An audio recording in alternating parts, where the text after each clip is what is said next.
descubrimiento y conquista de América es sin duda alguna el hecho más notable de toda la cronología humana.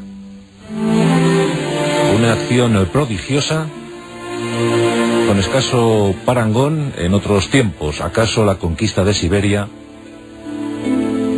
y ciertas expansiones orientales como la protagonizada por Gengis Khan. Pero aquel puñado de aventureros, de soldados, de clérigos, de buscafortunas, ciertamente crearon el escenario propicio para levantar, para cimentar todo un imperio. El siglo XVI y también el XVII, ¿por qué no?, son los siglos de oro españoles. Y en buena medida, esto fue debido a las aventuras, a los avatares, a las circunstancias encarnadas en estos descubridores y conquistadores. Con su leyenda negra, principalmente impulsada desde el bando contrario, los ingleses tienen mucho que decir en esa leyenda negra, pero también con sus luces, con sus prodigios, sus milagros, sus catedrales, sus universidades, y el hecho que nos unió a todos, la lengua común, el español. Y a propósito de lenguas e idiomas, debemos hablar, obligado es en nuestros pasajes de la historia, de la que está considerada como primera traductora del Nuevo Mundo. Su nombre original, Malinali Tepenal, que viene a significar abanico de plumas blancas. Una muchacha bellísima que dio mucho que hablar, no solo en aquel siglo XVI, sino a posteriori, cuando los conservadores o reaccionarios mexicanos elaboraron toda una teoría, toda una ideología, el malinchismo. Porque la Malinche, así era llamada por todos, la Malinche fue considerada como una traidora a los suyos, de forma injustificada. Porque si debemos ser rigurosos, Malinche lo único que hace es luchar contra el pueblo que sojuzgó a los suyos. La conquista de Nueva España, a cargo de Hernán Cortés y un puñado de soldados y clérigos, no se puede entender sin el apoyo, sin la ayuda inestimable de miles de indios aplastados por el poder azteca. Esa es la cruda realidad, mal que pese a algunos. Si no, no se entiende que 400, 500 hombres lograran someter a todo un imperio. Sería vergonzoso, ¿verdad?, para los aztecas. No, detrás de esos españoles iban miles, decenas de miles de indios que querían liberarse del yugo azteca. Y por eso ayudaron a los españoles. Vieron en ellos, pues, el cumplimiento de una profecía. Esos hombres blancos, barbados, llegados de Oriente, que les iban a liberar de todo mal. Sobre los orígenes de la Malinche, de Malinali Tepenal, sabemos muy poco. Se supone que nació hacia 1502 en Painalla, un territorio cercano a la actual Veracruz mexicana. Esa ciudad de Veracruz, esa ciudad importantísima en los albores de la conquista, pues cerca de Veracruz, en Painalla, nació Malinche, Malinali. Y por supuesto, en cualquier biografía perteneciente a esta época, pues se cruzan toda suerte de rumores, toda suerte de leyendas, de narraciones. Y en estas crónicas nos encontramos con Malinali Tepenal naciendo en un territorio federado al Imperio Azteca. Y allí estaba su padre, un cacique llamado Teotingo. Este dato es muy importante porque tenemos a Malinali Tepenal como auténtica princesa que hablaba en su idioma natal, el náhuatl, el idioma de los aztecas, y por razones poco aclaradas, Malinali Tepenal fue vendida como esclava a los mayas. Su adolescencia, su juventud, la pasó en Tabasco, muy cerquita de Tabasco. Esto es el centro neurálgico del mundo maya. Por tanto, por nacimiento aprendió el náhuatl, pero por adopción tuvo que aprender el maya. Manejaba estos dos idiomas, como os podéis figurar, a la perfección. asunto importantísimo para nuestra historia. Nos encontramos en 1519. La expedición de Hernán Cortés, huyendo de algunos gobernadores y de algunos enemigos en la Española, pues la expedición de Hernán Cortés arriba a las costas continentales. Se inicia la conquista de lo que más tarde se denominaría Nueva España, el territorio actual mexicano. Hernán Cortés desembarca con ese puñado de leales que le siguieron en la aventura. Son poco más de 400 efectivos. Vienen armados con armas de fuego, con acero toledano y con armaduras relucientes. Y están dispuestos a emprender una de las mayores aventuras que vieron los tiempos. El desembarco de Tabasco propició toda suerte de noticias en la zona. Los mayas entendieron que el enemigo estaba ante ellos y en consecuencia organizaron una enorme tropa compuesta por más de 12.000 efectivos, 12.000 fieros guerreros mayas que se posicionaron frente a los españoles. La suerte parecía echada para el contingente hispano, pero nada más lejos de la realidad. Los caballos.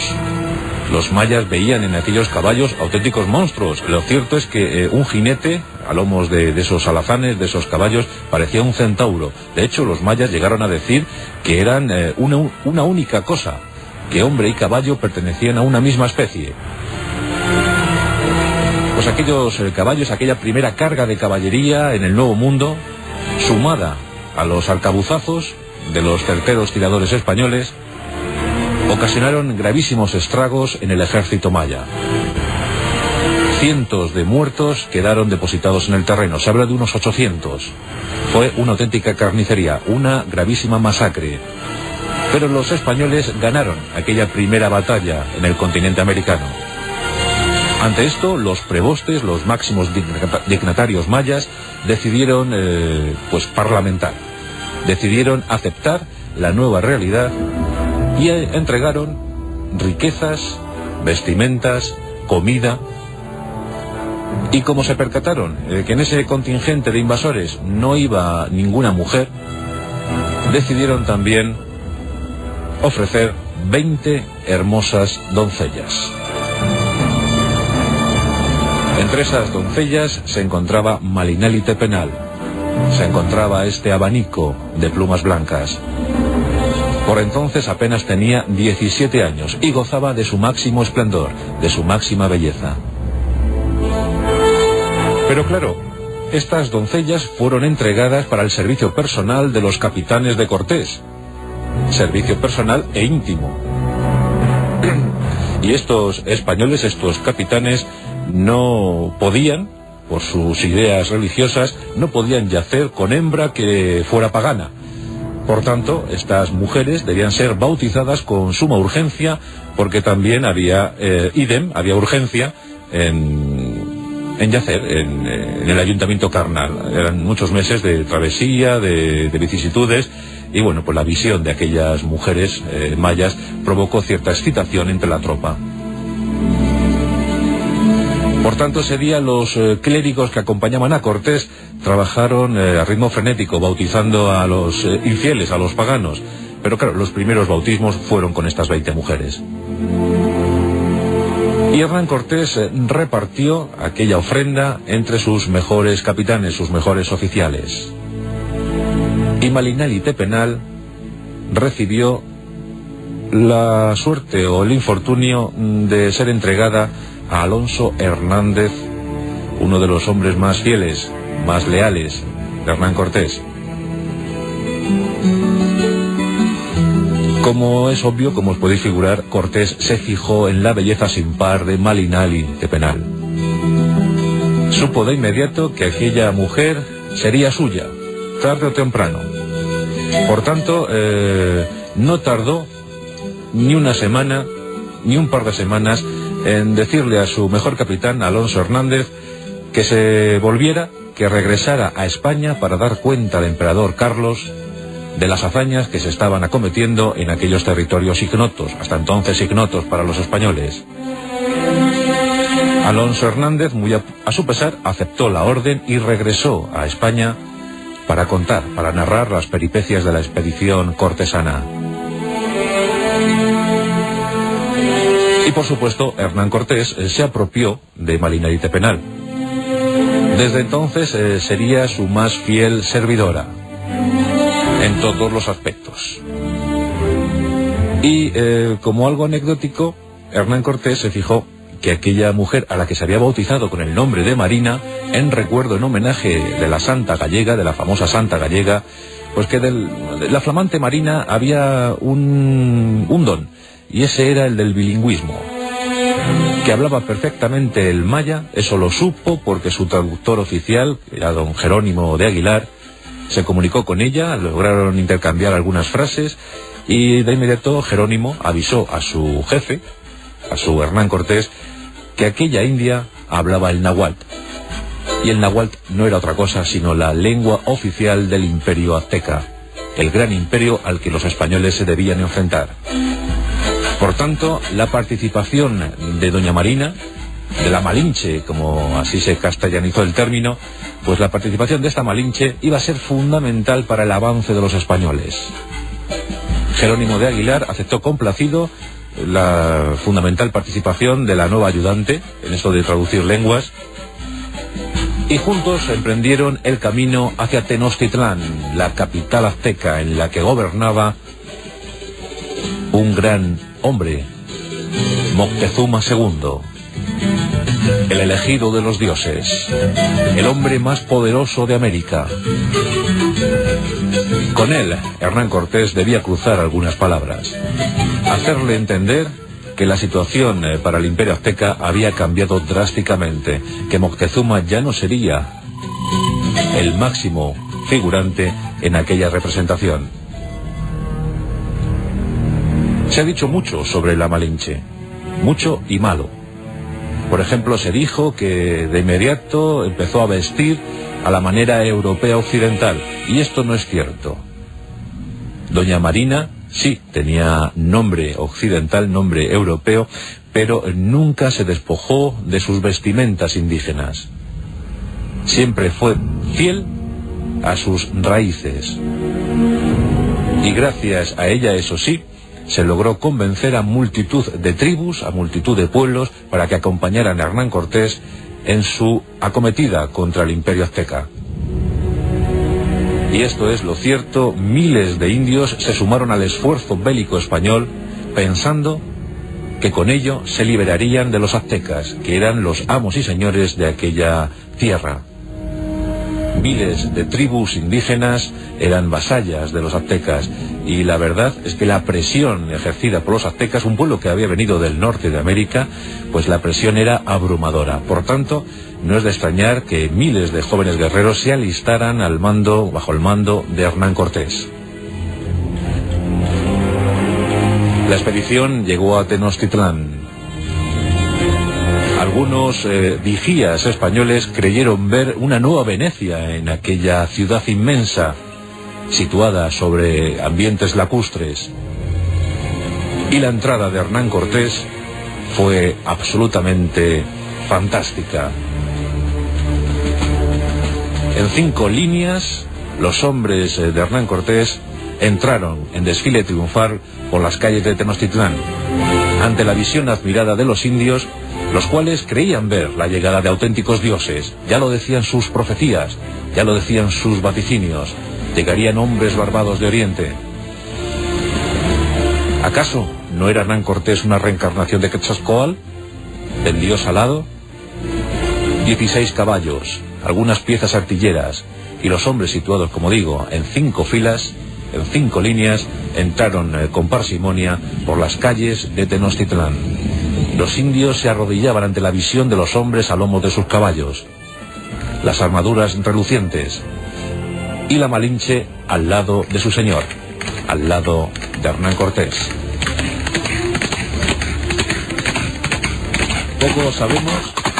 Poco sabemos acerca de las conversaciones entre Hernán Cortés y Moctezuma II, pero sí sabemos que una de las principales protagonistas de aquellas conversaciones fue la Malinche, fue doña Marina.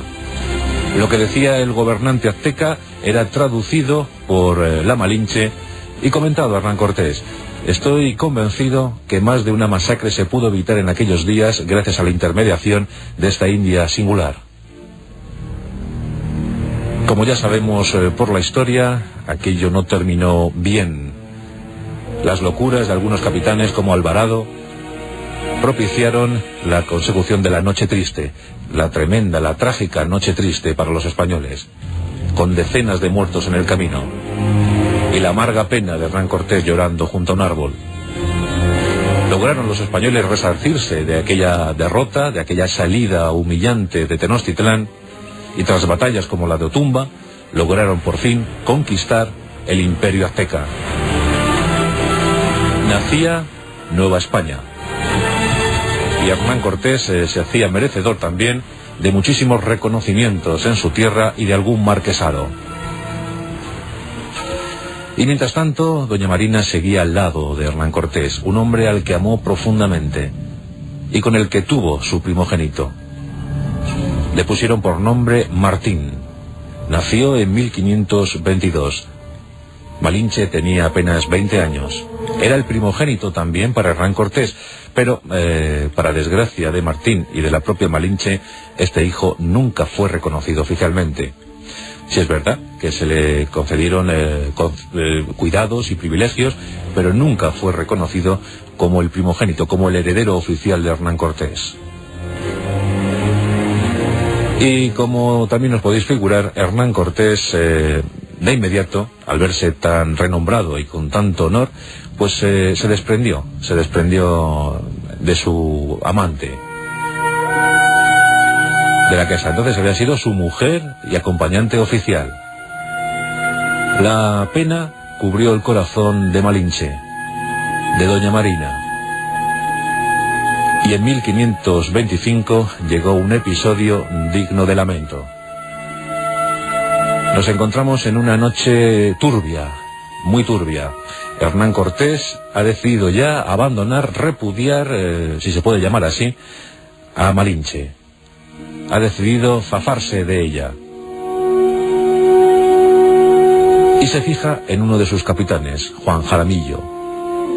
Cuenta la leyenda oscura y negra que Juan Jaramillo se encontraba ebrio, borracho, tremendamente borracho esa noche.